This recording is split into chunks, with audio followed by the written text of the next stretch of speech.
जो व्यवहार आपको दूसरों से अपने लिए पसंद ना आए, ऐसा व्यवहार आप भी दूसरों के साथ ना करें। सही कर्म वह नहीं जिसके परिणाम हमेशा सही हों, बल्कि सही कर्म वह है जिसका उद्देश्य कभी गलत ना हो।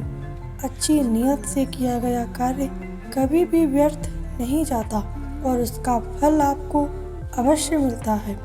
खुशी के लिए किया गया कार्य कभी खुशी नहीं दे सकता, लेकिन खुश होकर किया गया काम हमेशा सफलता और खुशी दोनों देता है। जो लोग खुद पर विश्वास करते हैं वे ही दूसरों को प्रेरित कर सकते हैं। असफलता सिर्फ एक सबक है, आत्मविश्वास आपको सफलता की ओर ले जाता है।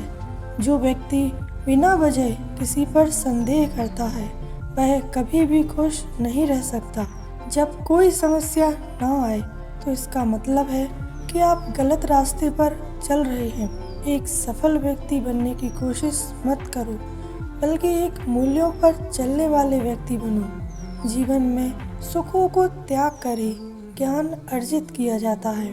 अपनी अज्ञानता का एहसास होना ही ज्ञान की दिशा में बढ़ाया गया एक सबसे बड़ा कदम है। जीवन में ज्ञान से विनम्रता आती है और विनम्रता से व्यक्ति सुपात्र बनता है। जिस प्रकार प्रेम हमें परिपूर्णता देता है, वैसे ही ज्ञान हमें शक्ति देता है। ज्ञान एक ऐसी विलक्षण शक्ति है जिसके आगे दुनिया की बड़े से बड़ी ताकत को भी झुकना पड़ता है। गीता में श्री कृष्ण ने कर्मयोग, भक्ति योग और ज्ञान योग को ही कल्याण का प्रमुख साधन बताया है। कर्म के प्रवाह के संबंध का टूट जाना ही जीवन का लक्ष्य है और यह उपयुक्त तीनों मार्गों से प्राप्त हो सकता है। खुद में थोड़ा स्वाभिमान होना भी जरूरी है, वरना लोग तुम्हें वहाँ भी दबाने की कोशिश करेंगे जहाँ तुम्हारा अधिकार है। धर्म केवल रास्ता दिखाता है, मंजिल तक केवल कर्म पहुँचाता है। वो सब देख रहा है, आपकी प्रार्थना, आपका संघर्ष, आपकी तकलीफें, आपका संयम और आपका कर्म भी। खूबियाँ जानकर चाहना आकर्षण है, लेकिन कमियाँ जानकर चाहना प्रेम है। जितना वो आपसे इंतज़ार करवा रहा है, समय आने पर वह इतना देगा कि संभाल भी नहीं पाओगे। जब तुम सब कुछ खो दोगे तब श्री कृष्ण तुम्हारे हिस्से में आएंगे।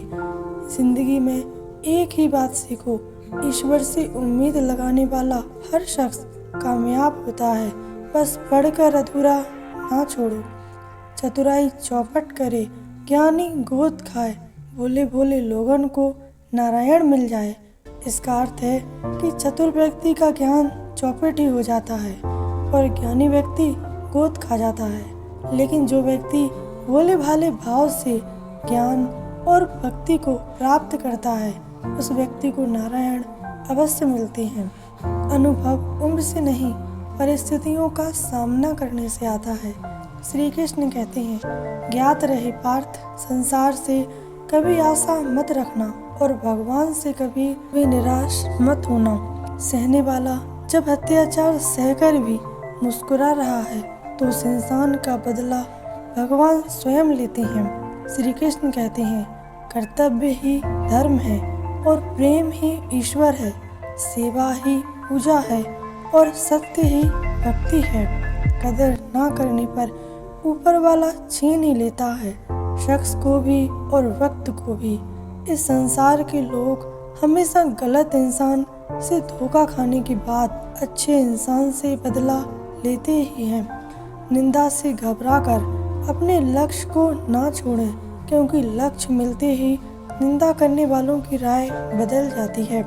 श्री कृष्ण कहते हैं, मेरी इच्छा के बिना कोई तुम्हें छू भी नहीं सकता, तो भय किसका करते हो, मैं स्वयं तुम्हारे साथ हूँ। त्याग दो अपने बीते हुए कल को पार्थ, क्योंकि उनका प्रभाव तुम्हारे आने वाले कल को दूषित कर जाएगा। सत्य मौन इसलिए हो जाता है क्योंकि उसे पता है कि कुछ बातों का जवाब सिर्फ समय देता है। तुम टिके रहो, जीत कर तो दिखाओ, लोगों का नजरिया तो 2 मिनट में बदल जाएगा। पार्थ, कोई तुम्हारी वजह से खुश रहे, यही भी एक प्रकार का दान ही है। कर्म ने भगवान को भी नहीं छोड़ा तो तुम तो इंसान हो पार्थ। सुकून वही है जहाँ प्रेम है, जहाँ प्रेम है वहाँ परमात्मा का होना तय है। अचानक से एक दिन तुम्हारी बारी आएगी और वो सब मिलेगा जिसके तुम हकदार हो। जब तुम ठोकरें खाकर भी ना गिरो तो समझ लेना तुम्हारे ठाकुर जी ने तुम्हें थाम रखा है। अहंकार की बस एक खराबी है, ये कभी भी आपको महसूस नहीं होने देता कि आप गलत हो। संघर्षों से लिखी है जिंदगी की किताब, साजिशों से बुझ जाए हम वो चिराग नहीं। अच्छे ज़रूर बने लेकिन साबित करने में अपना समय ना गवाएं। ज़्यादा समझदार व मूर्ख में ज़्यादा फर्क नहीं होता, ये दोनों किसी की नहीं सुनते। बुरा लग जाए ऐसा सत्य ज़रूर बोलिए, परंतु सत्य लगे ऐसा झूठ कभी मत बोलो। समय का चक्र बहुत तेज चलता है, इसलिए ना तो अपने बल का अहंकार करें और ना ही अपने धन का।